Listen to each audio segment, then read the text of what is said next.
Class 12th inverse trigonometric function. आज अब second chapter है आपका क्लास 12th का इनवर्स ट्रिग्नोमेट्रिक फंक्शन। तो देखिए कोई भी फंक्शन इनवर्स तभी होता है जब उसका वो फंक्शन जो है वन वन भी हो और ऑन टू भी हो। अब अभी आपको पीछे देखिए, आपको टाइप्स ऑफ रिलेशन में हमने आपको बताया कि one one and onto होते क्या है। तो एक बार अगर हमको आप रिवीजन के तौर पे बोल दें तो ईच एलिमेंट है यूनिक इमेज ना, तो होता है वन वन। और ऑन टू का मतलब सेकंड सेट का कोई भी एलिमेंट आपका बचना नहीं चाहिए जो फर्स्ट वाले एलिमेंट से कनेक्ट ना हो, तब वो हो जाता है आपका ऑन टू।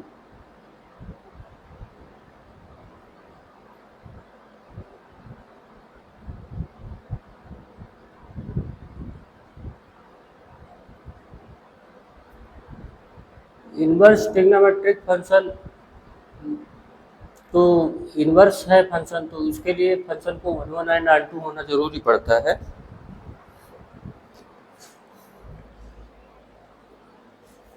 तो आपका ये क्लास 12th है, इनवर्स ट्रिग्नोमेट्रिक फंक्शन है, आपका सेकंड चैप्टर है।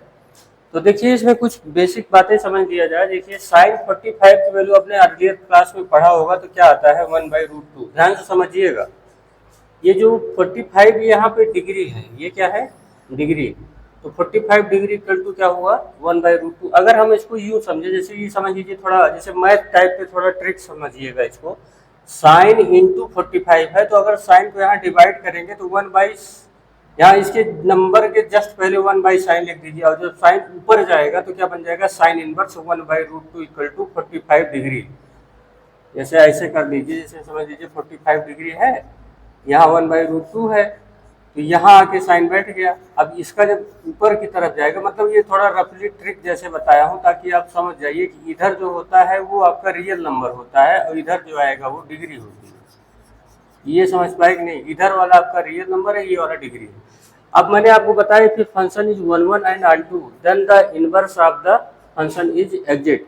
तो फंक्शन वन वन भी होना चाहिए और ऑन टू भी होना चाहिए, तब जाके आपका फंक्शन क्या होता है इनवर्स होता है। ये आपको क्लियर हो गया होगा।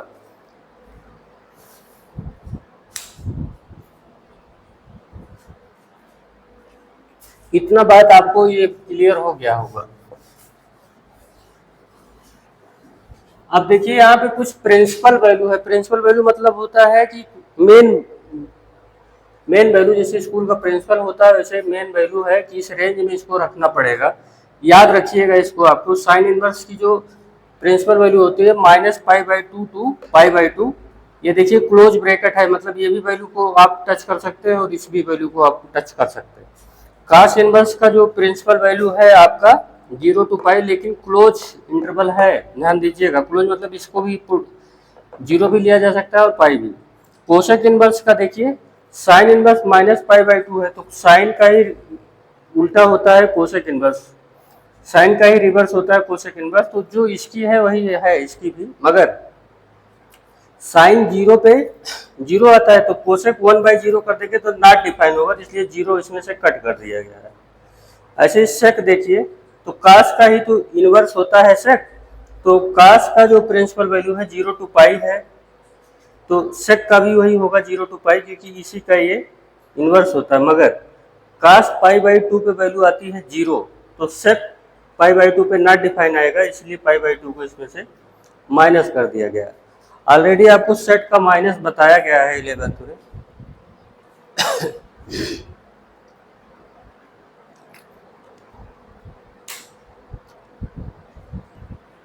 ऐसे ही यहाँ पे देखिए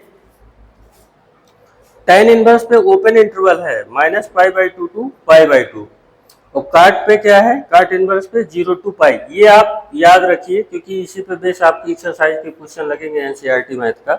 कह रहा है एग्जांपल 1 देखिए, find the principal value of sine inverse 1/√2। Carefully बात समझिएगा, तो लेट कर लिया जाए। देखिए यहाँ पे मैंने अभी बताया ऊपर जैसे कि 1/√2 ये रियल वैल्यू होती है, ये डिग्री नहीं है। अभी आपको ऊपर सिखाया, आप समझ गए होंगे। लेट करते हैं sine inverse 1/√2 equal to y हो गया। तो जब इधर से इसको हटाएंगे तो इधर आके बैठ जाएगा इसके जस्ट पहले, तो 1/√2 इक्वल टू, थोड़ा ट्रिक से समझिएगा, जैसे ये इनटू में है, इधर से आया तो 1 बाई साइन इनवर्स हुआ, साइन इनवर्स जैसे ही ऊपर आएगा साइन बन जाएगा और ये हो गया साइन वाई, ऐसे, ताकि आपको कोई कंफ्यूजन ना लगे।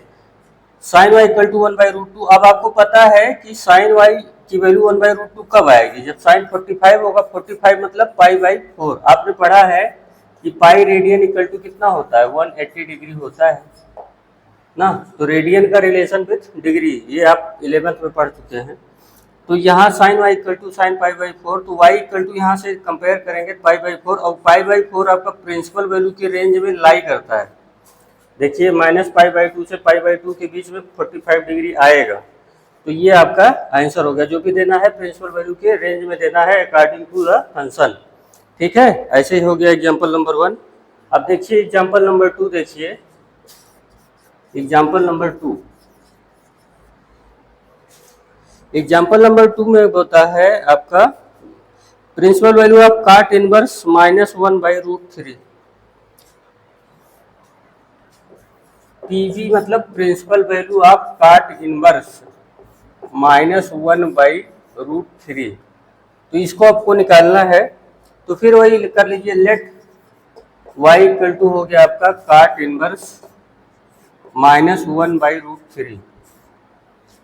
तो जब ये इधर आएगा तो बन जाएगा काट y इक्वल टू हो गया -1 बाई रूट 3। अब आपको ये अच्छे से पता है कि काट की जो रेंज होती है, देखिए 0 टू पाई है, तो निगेटिव में अगर ऐसे, इसको यहाँ पे ऐसे लिख सकते हैं माइनस निगेटिव करके, काट पाई बाई 3 कब आएगा, 1 बाई रूट 3 कब आएगा बताइए।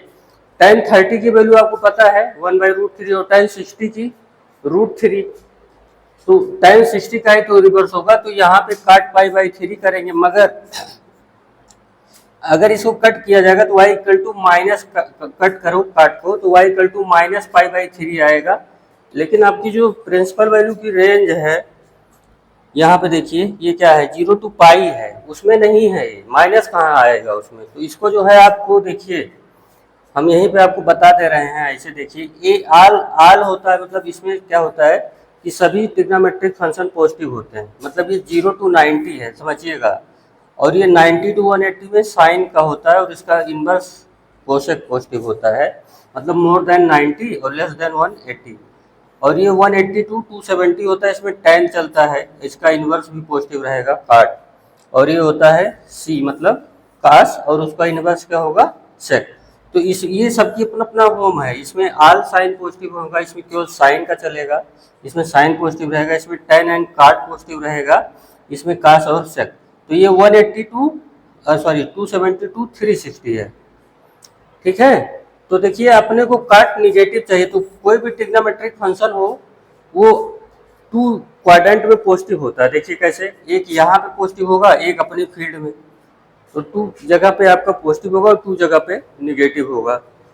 तो अगर निगेटिव करना है तो ये देखिए, अगर इसको निगेटिव करना है अपने को, तो इसकी तो जो प्रिंसिपल वैल्यू है वो कहाँ तक है, पाई तक। तो मैं क्या करने वाला हूँ कि पाई से ही जो इसकी ओरिजिनल वैल्यू है उसको माइनस कर दूंगा, तो वो हो जाएगा सेकंड क्वाड्रेंट में और बन जाएगा negative, pi minus pi by 3। मतलब समझ गए होंगे कि 180 यहाँ तक होएगा, और क्योंकि वो उसका रेंज भी तो पाई तक है, इसलिए पाई से जो आपका, ऐसे रफली देख लिया करो कि ये वैल्यू कहाँ पे आएगी, पाई बाई 3 पे। तो पाई यहाँ तक आया 180 डिग्री हुआ, उससे आप माइनस थोड़ा सा कर दीजिए पाई बाई 3, तो आपको वही सेकंड क्वाड्रेंट में रह जाएंगे, और सेकंड क्वाड्रेंट में निगेटिव होगा ये। तो इस तरीके से आएगा ये काट 2 पाई बाई 3। तो अब यहाँ पे आपका y की वैल्यू क्या निकल के आएगी, 2 पाई बाई 3। तो this is the principal value. ठीक है, नोट कर लीजिए। अब आप एक्सरसाइज 2.1 सॉल्व कीजिएगा ऐसे ही प्रिंसिपल वैल्यू के हिसाब से। देखिए आपको क्वाड्रेंट भी बता दिया गया है, उस हिसाब से सॉल्व कर लीजिए, कोई विशेष बात है नहीं। अब यहाँ पे देखिए एक्सरसाइज 2.1, इसमें जो समझ में आ गया होगा तो आप कर लीजिएगा, नहीं तो हम कल करा देंगे इसको।